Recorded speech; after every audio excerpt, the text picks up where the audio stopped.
Põlva. Tartu varmuspiirkond. Tartu varmuspiirkond, mis hõlmab ka siis poolt Põlvamaad, on siis Tanel Täheste. Peaks küll tulema rivi peale korraks näitama ennast. Tutvust ennast kohe ära. Tarmo Tenks, külastuskorraldus RMK-st ja Lõuna-Eesti piirkonna juhataja, ehk siis kuue maakonna piirides enam-vähem see külastuskorraldus, mis siin puudutab seda igaühe õigust ja metsas puhkamist. Malle Oras, külastusalajuht, nüüd on sellest piirkonnast 1/3. Pean vastutama selle majandamise, korrastamise, korrasoleku eest ja viimane lüli, kes kõike teeb. Tere päevast, Ülo Leitsumine nimi ja see läbi Kiidjärve Kooraste puhkeala loodusvaht. Ja ringi peal on ka siis registreerimisleht, et palun kõigil osalejatel oma nimed kirja panna ja kui soovitakse ka avaldada e-posti aadressi, et edasist sidet pidada metsateemadel ja Palojärve ja Postide teemadel, nende metsade majandamise teemadel, siis oleme huvitatud teie e-posti aadressi ka saamast. Aga nagu öeldud, alustame lühikese jutuga siin ja läheme ka metsaringile. Niisiis on meil RMK-l moodustatud selline kõrgendatud avaliku huviga ala nagu Postide Palojärve. Neid postideäärseid alasid on veel, sellest sai ka siis kutses kirjutatud, aga tänaseks on meil valminud Postide Palojärve metsade majandamise kava järgnevaks kümnendiks ja tahame seda teiega koos läbi arutada. Kõigepealt, miks see Postide Palojärve ala on moodustatud, juba nimes sisaldub 2 olulist komponenti, 2 ja olulist osa on siis postitee oma miljööväärtusega, ajalooline tee ja siin ääres kasvavad riigimetsad ja teine on siis Palojärv, Palojärve puhkeala, Palojärve ümbruse puhkemets.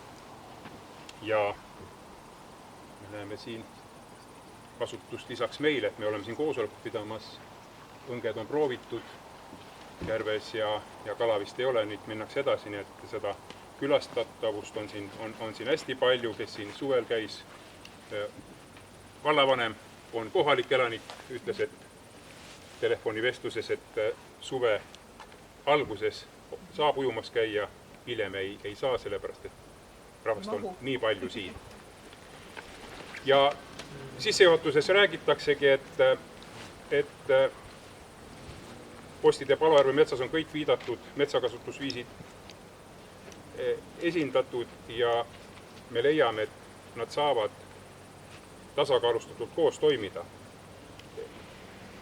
Rõhutan ühte olulist metsakasutusviisi veel, mis siin hetkel käimas on.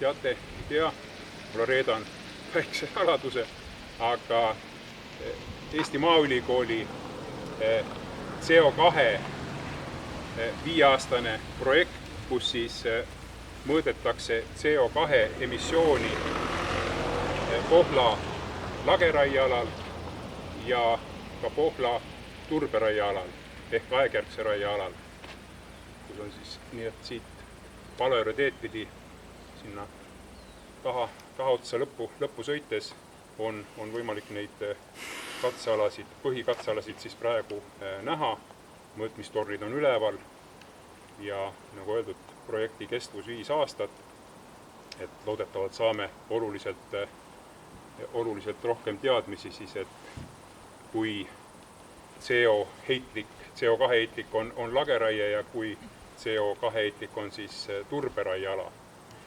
Me liigume oma metsaringkäigul ka mööda siis tegelikult rajatavatest kontrollaladest, kus on siis kohe selle KAH-ala piiril on hektarine lageraieala saab olema ja üks kavandatud suurima pindalaga 3 hektarit turberaiala, mida me sellel sügisel kavatseme siis realiseerida ja teostada. Aga veel mõned numbrid, mõned põhimõtted, et see Palojärve KAH-ala on praegu siis 93 hektarit ja siin on rangelt kaitstavat metsa 2,2 hektarit, need on siis vääriselupaigad, et me oleme tegelikult päris palju ka koosoleku eelnevalt neid asju läbi rääkinud, selgitanud tänu härra Oti aktiivsele tegevusele. RMK otsusega mittemajandatud metsa määratud koosluseks 4,4 hektarit.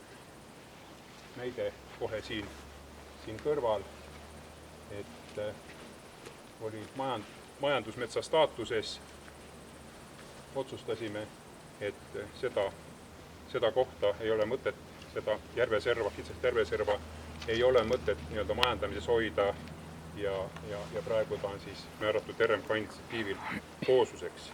Mittemetsamaad 4,3 hektarit ja majandatavat metsa 82,3 hektarit, nii et 93 hektarist võiks öelda siis 83 hektarit ligikaudu on siis majandatav mets. Selle Postide ja Palojärve ala majandatavast metsadest kuskil 65%, 66% on vanad metsad, küpsed üleseisnud metsad, keskealist metsa 11%, noort metsa 22%. Ja kui me realiseerime selle 10 aasta planeeritud raiete kava, see tähendab seda, et need lageraied ja suures osas siis ka need turberaied, mida me just teeme siin 2020. aastal, see kordusperiood võiks jääda ka siis sellesse järgnevasse kümnendisse, ehk see teine järk, siis 2030. aastal 65% majandatava metsas küpse metsa osakaal oleks ja langeks 40%-le. Ehk noort metsa tuleks siis juurde sama võrra.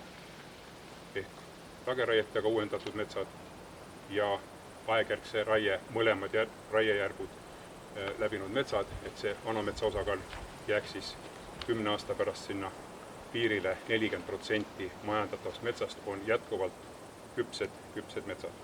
Küpseb ka juurde ju metsasid selle 10 aasta jooksul. Nii et see on siis seis täna ja seis, eeldatav seis 10 aasta pärast. Sellest, kuidas need aegjärgsed raied täpsemalt välja näevad, kuidas on kavandatud seal metsa uuendamine, oleks mõistlik rääkida alade juures, mõne sellesama 3 hektaris ala juures näiteks, et teen ettepaneku, et me võiksime siis seda rääkida seal. Puhkeala on, nagu öeldud, kõrge külastatavusega. Selle külastajate arvu juures tundub, et see on ka piir, millest edasi minna ei saa, kuigi on näha, et piiri ületatakse. Kui minna edasi puhkealas, siis on, kui vähegi mingisugune laik on metsa all, siis on seal juba lõkkesööd ja pesunöör ja praht. Aga järv ise, mis on ju Natura 2000 kaitsealune objekt ja ei talu tegelikult ilmselt väga suurt koormust, kuna on selline vähetoitelise režiimiga järv, siis puhkemajandusega on ka juttu olnud, et RMK mingit laiendust siin lähiaastatel järgneval kümnendil ei planeeri, küll aga on juba tehtud neid veidi värskemaid varjualuseid ka, näeme täiendavaid välikäimlaid, näeme seda, et üks väga vana täitevkomiteeaegne vetsuvare on lammutatud, aga ma annan korra sõna nüüd siinjuures puhkemajanduslikuks arenguteks järgneval kümnendil. Ole hea. Tervist, jah. Et tegelikult selle järve kohta on öeldud, jah, et see hetke külastatavus ei ületa seda taluvuspiiri. Et me proovime mitte väga seda ala nii-öelda laiendada, ehk siis see põhirõhk on meil ikkagi suunamisel ja hajutamisel. Ja uut taristut me siia selles mõttes planeerinud ei ole, selle 10 aasta jooksul olevas mahus toimetame, kaasa arvatud see sild nüüd, mis tegelikult ei oleks veel pidanud amortiseerunud olema, aga inimeste kaasabil nüüd sellel suvel juhtus, et ka sellega tegeleme edasi, et selliseid suuremaid kasvamisarenguid ei ole, et me läbi oma teavitamise lihtsalt proovime hajutada ja hoida sedasama piiri, et ei oleks seda ülekülastatavust ja mujale poole neid kulutavaid tegevusi ei jõuaks. Tohib üks väike küsimus, eks ole, et see on hästi põnev, kuidas see taluvuse piir kätte saadakse? Et see taluvuse piir, kuidas see kätte saadakse, on hästi huvitav. Ma pole kuskil näinud sellist hulka, et enam ei tahaks nagu minna. Keskkonnaamet tegeleb sellega, selle järve, või sa mõtled nüüd taluvuspiiri inimeste suhtes või kelle poolt vaadatuna taluvuspiiri? No külastaja poolt, et ütleme, et kuskil pannakse tõkkepuu ette siin, eks öeldes, et kuulge, 101 olete teie. Ei, mitte niimoodi, seda me saame teha läbi vaatluse, läbi suunamise, ehk siis läbi kodulehe, läbi infomaterjalide teise kohta suunates ja nii edasi, et seda me saame niipidi ainult teha. Ma mõtlesin, et kuidas seda määrata? Jutt oli taluvuspiirist, kuhu te selle piiri tõmbate, mille järgi te hakkate suunama? Praegu oli hetkel, mis ma väitsin, oli järve esiteks, et järve taluvuspiir. Et on öeldud, et selline külastus ei ole nii-öelda järvele koormav. Teine on siis taluvuspiir, mida me seirame. Meil on erinevat tüüpi seiret külastuskorralduses, mida me teeme. Üks on seesama maastiku